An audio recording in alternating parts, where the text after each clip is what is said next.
अक्सर जो चीज़ें हमें पसंद होती है हम उस चीज़ को पाने के लिए हमेशा सोचते रहते हैं, हमेशा मन में ख्याल आता है कि वो चीज़ मुझे चाहिए। बट जो चीज़ें हमें हद से ज़्यादा पसंद होती है वो चीज़ें हम पाने के लिए बिल्कुल तत्पर रहते हैं और अपनी जी जान लगा देते हैं कि कैसे भी करके वो चीज़ हमें पाना है। चाहे वो किसी का प्यार हो, कोई इंसान हो, कोई मटेरियलिस्टिक चीज़ हो जैसे पैसे, प्रॉपर्टी या फिर कुछ भी हो, एनीथिंग इन लाइफ। अगर हमें वो चीज़ चाहिए तो चाहिए, ठीक है। एक होता है कि आपको वो चीज़ चाहिए लेकिन आप उसके लिए कुछ प्रयत्न नहीं कर रहे हो, बस आप सोचते हो उसके बारे में।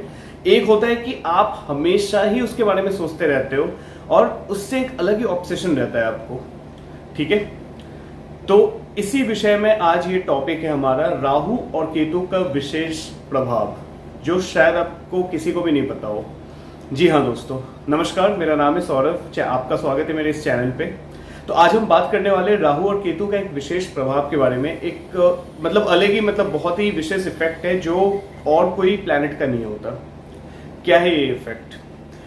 अब देखिए, जहां पे चंद्रमा बैठते कुंडली में, ठीक है, जिस भी घर में बैठते उस घर से रिलेटेड चीजें हमारे दिमाग में हमेशा आती है, ठीक है। बस हम सोचते हैं उस बारे में, कुछ करते नहीं है।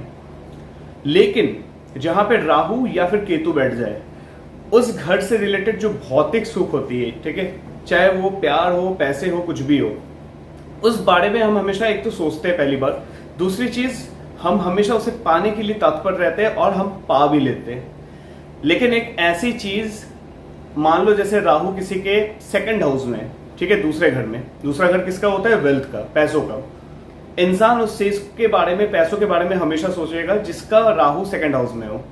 लेकिन वो पैसे आएंगे भी, उसके पास पूरे आ जाएंगे, लेकिन जहां पे राहु बैठता है या केतु बैठता है, उस पर्टिकुलर भाव से जो रिलेटेड चीजें होती है, इंसान उस बारे में सोचता है, उससे पा भी लेता है, और जब वो उसे पूरी तरीके से पा लेता है तब वो फिर खत्म भी हो जाता है, टिकता नहीं है वो। यही तो बात है राहु और केतु की। जी हाँ। अब अगर मान लीजिए कि कोई इंसान कह रहा है कि नहीं, मैं तो मान लीजिए सेकंड हाउस में राहु है, कह रहा है कि मेरे पास तो बहुत पैसे हैं, वो खत्म ही नहीं हुए। इसका मतलब ये है कि उसने अभी तक पूरे पैसे उसको मिले ही नहीं है। उसने अभी तक उस भाव का जो फल है ना, उससे अभी तक मिला ही नहीं है कंप्लीटली।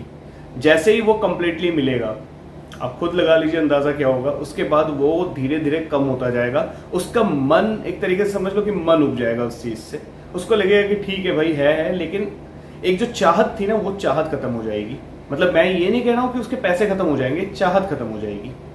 अब किसी का पंचम भाव में मान लो राहु है, तो उसको हमेशा, ऐसे इंसान को ना, प्यार मोहब्बत की तरफ बहुत ज्यादा अट्रैक्शन फील होगा कि उसे प्यार चाहिए होगा हमेशा किसी ना किसी से। तो ऐसे इंसान को प्यार मिल भी जाएगा, और जिस टाइम पे वो, मान लो कि प्यार खत्म हो गया कंप्लीटली, ब्रेकअप हो गया या फिर रिलेशन खत्म हो गया किसी भी रीजन की वजह से, किसी भी चीज की वजह से, तब आप वो समझ लेना कि उसको वो चीज मिल चुका है पहले। तो कहने का मतलब है कि राहु और केतु जहां पे बैठता है, उस चीज से रिलेटेड इंसान हमेशा ही सोचता है और उसे पाने के लिए हमेशा तत्पर रहता है, और वो पा भी लेता है।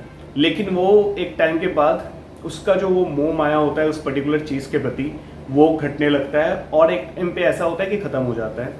और ये केतु के केस में तो और भी ज्यादा होता है, क्योंकि as you know, Ketu detachment वाले प्लैनेट है। एक ऐसा ग्रह जो डिटैचमेंट, डिससेटिस्फैक्शन को शो करते हैं, ठीक है, मोक्ष को शो करते हैं। अब मोक्ष इंसान को तभी मिलता है जब इंसान इन सब चीजों से बिल्कुल अलग हो जाए। उसके पास सब रहते हुए भी उसे लगे कि मेरे पास कुछ नहीं है, और इनफैक्ट वो अपने आप को इन सब चीजों से दूर कर दे अपने आप ही। केतु ये सारी चीजें और करवाते हैं। तो ये था आपका राहु और केतु का एक विशेष प्रभाव, ठीक है, जो आपकी हर किसी की कुंडली में। अब आप कमेंट करके नीचे बताना कि आपका राहु और केतु कहाँ पे बैठा हुआ है और उसके क्या प्रभाव मिल रहे हैं आपको। आप देखना 100% ये जो सूत्र है ये लागू होगा आपकी कुंडली में भी।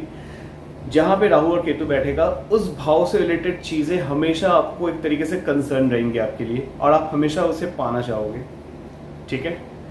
तो उम्मीद करता हूं आपको ये वीडियो अच्छी लगी हो तो please like, share and subscribe जरूर करना मेरे इस चैनल को। एंड नीचे दिए गए इस नंबर पे कांटेक्ट कर सकते हो अगर आपको कुंडली की एनालिसिस करवानी हो तो मिलते हैं अगली वीडियो में, तब तक के लिए नमस्ते।